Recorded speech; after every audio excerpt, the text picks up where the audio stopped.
were you excited that Kevin Spacey put out another video? Yeah, every year Kevin Spacey has a cryptic video. He usually is in character as his House of Cards like character where he sounds like Foghorn Leghorn, and he makes like vague threats to some entity that I don't think we understand. But how do you think we got here in the first place?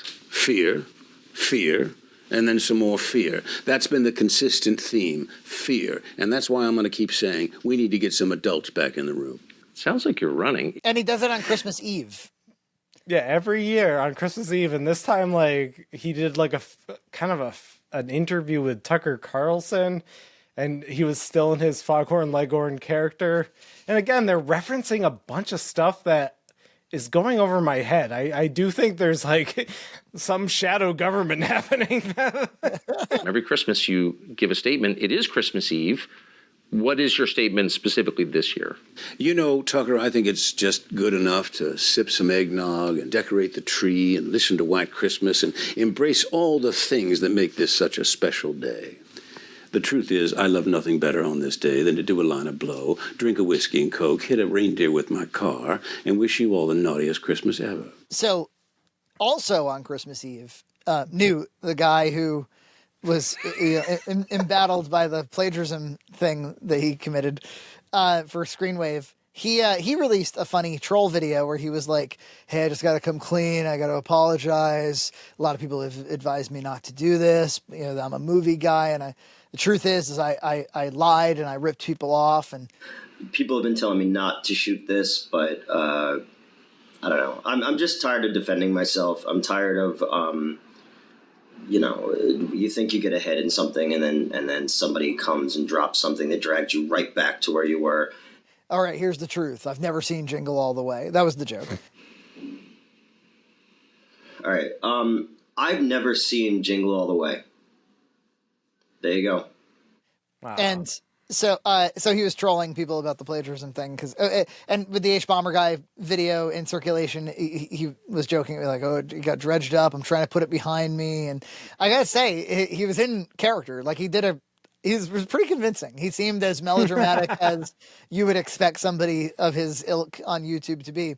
And then I thought, okay, can this be an American tradition where the canceled release some kind of bizarre trolley video to us all on Christmas Eve? Could Christmas Eve be sort of like the Day of the Dead, in Coco, where they can interact with the real world temporarily?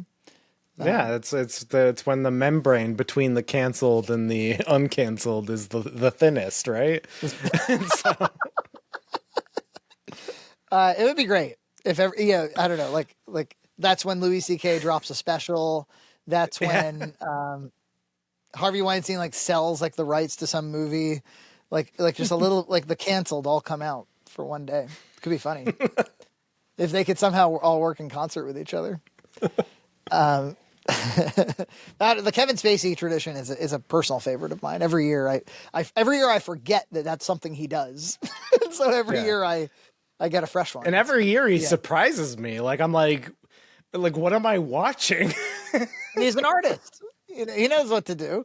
The first year, he hired I don't know. I was about to say this like it was fact. I think he hired like a neighborhood kid to film him in his kitchen, and it was the first we saw of him post cancellation. And and he's like, and his performance was kind of worse than it is on Netflix when directed by David Fincher. It was just kind of his voice sounded like he's been drinking too many whiskeys. And yeah. If I didn't pay the price for the things we both know I did do, I'm certainly not going to pay the price for the things I didn't do. Yeah, he sounded strange in the first one. And so he was in like a kitchen there was no color correction for sure. It was like real kind of gray. And he was just kind of cryptic, like you can't get rid of me. I'm Foghorn Leghorn. So we're not done, no matter what anyone says. And besides, I know what you want. You want me back. People were like, his mug has a royal seal on it. Is that like a shout out to Prince Philip or something? They were saying. Like, oh my God. Yeah. Well, once you're canceled hard enough, like maybe you just start swinging, you know? And you trusted me, even though you knew you shouldn't. And then the second one was like, it was him by like a roaring fire, I think. He was like, here I am by the roaring fire. He's like throwing logs on the fire, and he's just like, yeah.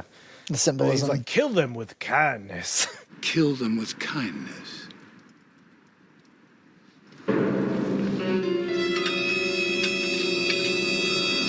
Which was weird because like several of his accusers like died mysteriously.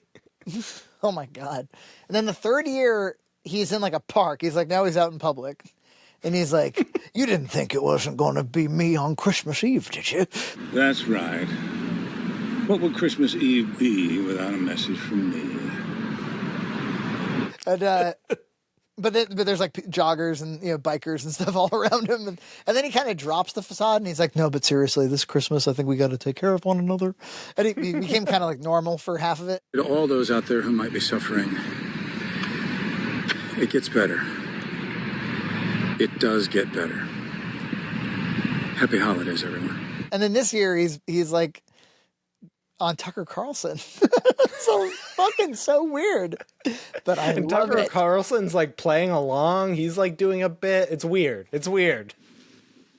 And Merry Christmas to you, too. Yeah, I think it was Chris Matthews and Tucker were on 30 Rock. It kind of reminded me of that. Yeah. Tucker Carlson, you heard what Jenna Maroney had to say. She supports the troops. Well, here's a question, Chris. Why do we care what she thinks about anything? This woman strikes me as another empty-headed, self-involved member of the Hollywood ignorati. You know, for someone who's super, super hot, you're really cranky. Subscribe to Red Cow Entertainment on Patreon for full episodes every other week.